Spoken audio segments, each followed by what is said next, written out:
Il fut un temps où faire un voyage en bateau aurait été une aventure assez effrayante. Il n'y avait pas d'Internet pour vous permettre de rester en contact avec vos amis et votre famille et de suivre l'actualité en général. Il n'y avait même pas les mêmes systèmes de navigation que nous avons maintenant. La chose la plus effrayante aurait été de trouver un navire complètement abandonné, sans aucune explication. Et c'est exactement ce qui est arrivé aux 3 navires sur cette liste. Numéro 3. Le Mary Celeste. Le Mary Celeste, auparavant nommé Amazon, a été découvert déserté le 5 décembre 1872 dans l'Atlantique, à 460 miles des Açores, Portugal. Il n'y avait personne à bord. Retournons en 1860, le Mary Celeste fut construit sur l'île Spencer en Nouvelle-Écosse, Canada. Il a été lancé pour la première fois le 18 mai 1861. Durant le trajet, le capitaine est décédé d'une pneumonie. Puis, en 1867, le navire a été endommagé dans ce qu'ils ont appelé échoué à Cow Bay, île du Cap-Breton.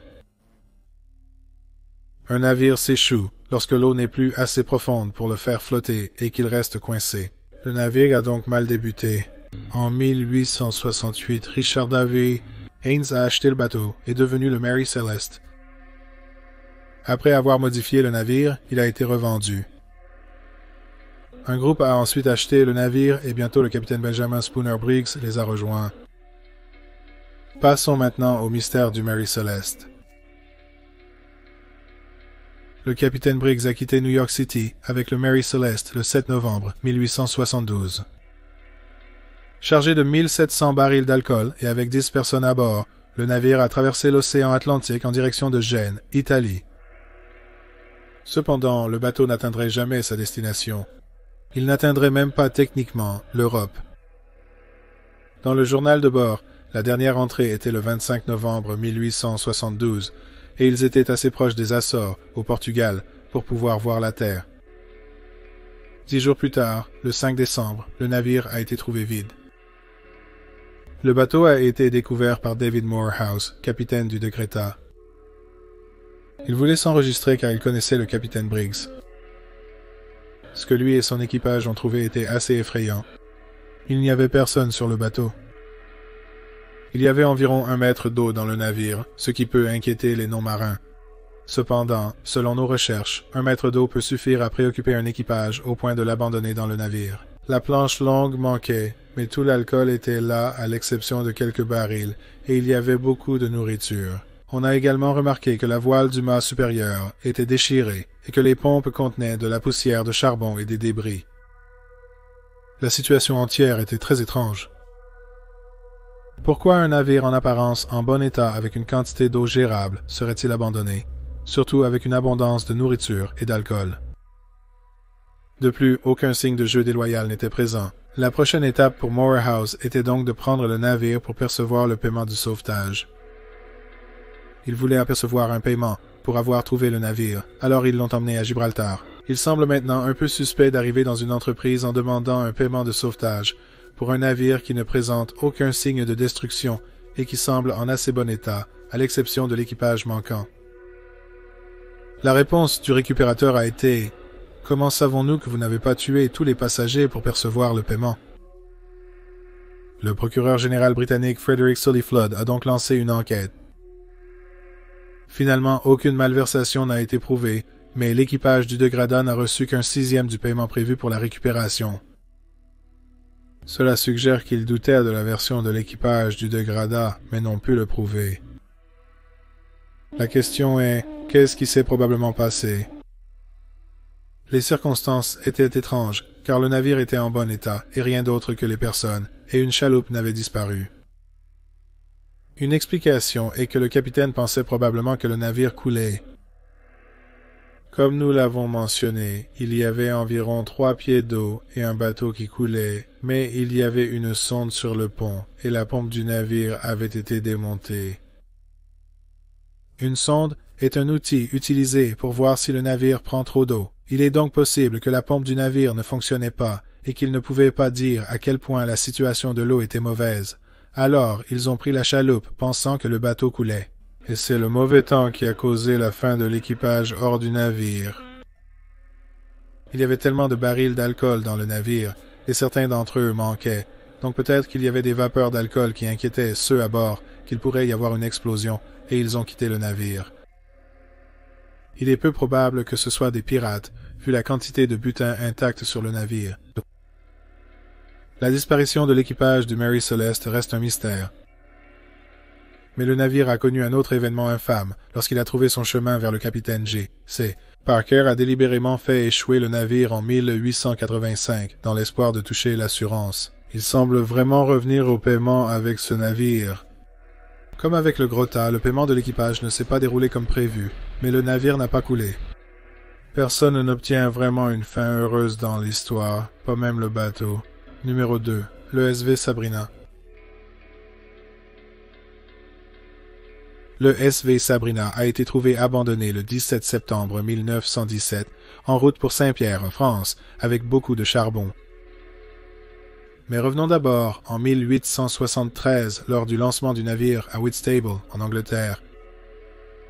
Le navire a été construit dans le but de transporter de la viande dans la région du Rio de la Plata. Le navire était idéal pour la zone aux eaux peu profondes et ne nécessitait que 5 personnes pour le faire fonctionner. Fragmento avait le plus grand abattoir du monde près du Rio de la Plata. Donc, tout cela était parfait sauf pour une petite caractéristique, il n'y avait pas de réfrigération à bord et le bateau était super lent. Et si votre but dans la vie est de transporter de la viande fraîche, un bateau lent n'est peut-être pas le chemin vers le succès. Ainsi, le SV Sabrina a dû se réorienter, comme beaucoup d'entre nous le font quand nous ne semblons plus adaptés à nos emplois. Le navire a finalement été transféré en Méditerranée pour des trajets plus courts. Le 15 septembre 1917, le capitaine Martin a quitté Falmouth au Royaume-Uni, se dirigeant vers la France avec Cole. Le bateau n'était en mer que depuis 2 jours lorsqu'il a été retrouvé dans le port français de Cherbourg dans la Manche. Quand une équipe de secours est montée à bord, ils ont découvert que le navire était en bon état, mais vide, sans raison apparente d'abandon. En fait, le navire semblait être en bon état. Nous avons donc un autre navire qui semble avoir été abandonné par son équipage sans raison, laissant le navire dans un état assez impeccable. Le sort des passagers n'a jamais été élucidé, mais quelques hypothèses sont avancées. Le facteur le plus important dans le contexte historique de ce voyage était que l'année était 1917, ce qui signifiait que l'Europe était en guerre, la Première Guerre mondiale en fait. La guerre a commencé en 1914 et s'est terminée en 1918. Il y a des questions sur le fait que le navire ait été pris pour une cible militaire alors qu'ils envoyaient du carburant, c'est-à-dire du charbon à la France. Peut-être que tout le monde à bord a été capturé par un sous-marin allemand U-boat. Cependant, l'état du navire différait du traitement habituel des autres navires capturés par les sous-marins allemands U-boats. Pour commencer, ils auraient coulé le navire avec des torpilles. Bien que certains aient avancé que le fond plat et peu profond du bateau a finalement sauvé le navire parce que les torpilles étaient trop basses pour le toucher. Des questions subsistent quant au manque de temps pour couler le navire après avoir kidnappé l'équipage et l'avoir transféré sur le sous-marin. Cependant, cette théorie est contestée car ils auraient normalement pris les journaux de bord pour prouver l'acte. Cependant, le journal de bord du SV Sabrina était toujours là. Enfin, le dernier point d'interrogation était qu'il n'y a aucun enregistrement du côté allemand ou allié de cet enlèvement ou d'une attaque sur le Sabrina qu'il y aurait normalement eu. Donc, encore une fois, aucune réponse à ce qui est arrivé aux personnes sur ce bateau. 1. Le Carroll A. Deering. Le Carroll A. Deering a été trouvé abandonné le 4 février 1921 sur les Diamond Shoals, près de la Caroline du Nord, États-Unis. On l'a appelé le navire fantôme des Outer Banks. Revenons à avril 1919, le Carroll A. Le Deering, construit à Bath dans le Maine, tire son nom du fils du propriétaire. Conçu pour un usage commercial, ce navire était considéré comme luxueux pour un cargo. Il était fait de chêne et d'acajou, mesurait 255 pieds de long, 44 pieds de large et pesait 1879 tonnes. C'était non seulement le plus grand navire construit par le Gémois-G, Deering Company, mais c'était aussi le dernier. Le 22 août 1920, Carol A. Deering a quitté Norfolk, Virginie pour Rio de Janeiro, Brésil. Au départ, le capitaine était William H. Merritt et son premier officier étaient son fils, Sewell Merritt. Cependant, les deux n'ont pas duré longtemps pendant le voyage. Non, ils n'ont pas disparu sans laisser de traces. L'aîné des Merritt, le capitaine William H., est tombé malade. Le navire s'est arrêté au port de Luz, Delaware, le 26 août 1920. Le capitaine et son premier officier ont quitté le navire. Ils ignoraient qu'à cet instant, la maladie du capitaine était sa plus grande chance. Le navire, devant livrer du charbon au Brésil, embaucha un nouveau capitaine, le capitaine Willis B.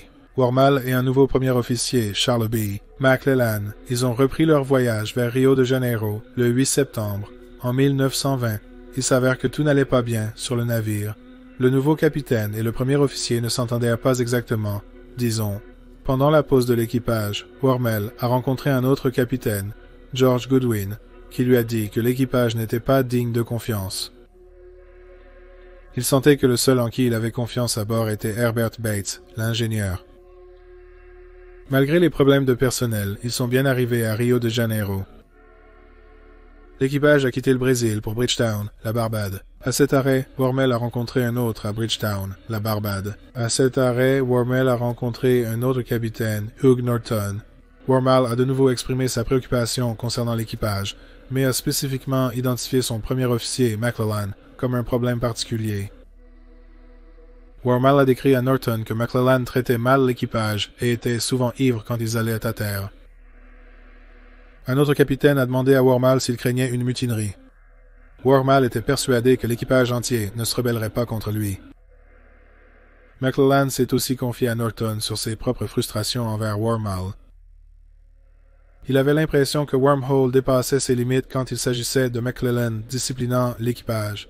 Il a été cité en disant « Je vais chercher le capitaine. Avant d'arriver à Norfolk, je le ferai. » Ce qui a peut-être fait réfléchir Wormhole à 2 fois avant de remonter à bord avec lui.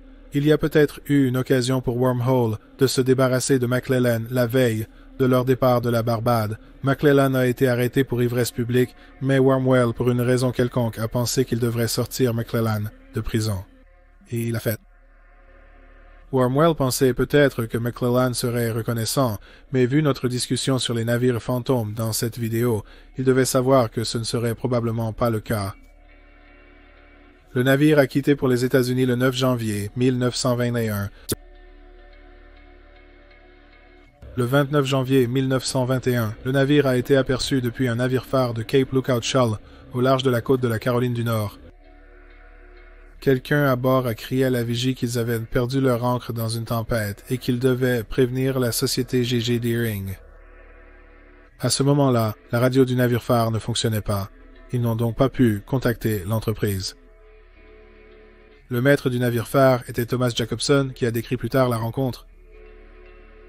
Il a dit que l'homme qui l'a interpellé avait les cheveux roux et un accent scandinave. Il a également noté que l'équipage était sur un gaillard d'arrière, et apparemment c'est quelque chose qu'ils ne sont généralement pas autorisés à faire.